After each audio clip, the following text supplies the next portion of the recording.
So we're going to jump right into questions. I'm going to start immediately to my left with Amy Jones, who specializes in higher education and student loan policy in her work for Chairman John Klein of the House Committee on Education and the Workforce.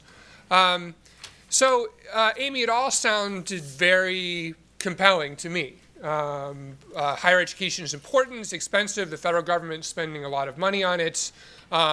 Students need better information to make increasingly consequential and complicated choices. We know the states have gathered a lot of information at the program and the student level that is not currently being gathered by IPEDs at the federal level. Is there any reason why we shouldn't be able to move ahead with this kind of policy? Can you walk us through the politics of these kinds of ideas and how they tend to play out when the rubber meets the road on Capitol Hill? Sure. So I think you're right. I think there is a lot of conversation right now about higher ed, and it is important, and particularly with the economy and everything, you're seeing more and more people go back for training and those types of things.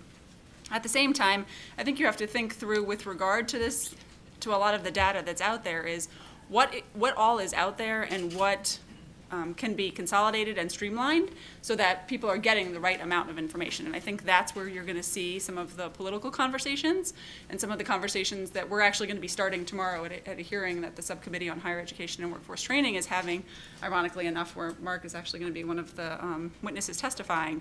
But, you know, more information, or information is good. It's trying to figure out what the right information is and what the right information is for the federal government to be collecting. And I think that's where you'll see kind of some of the divergence of opinion.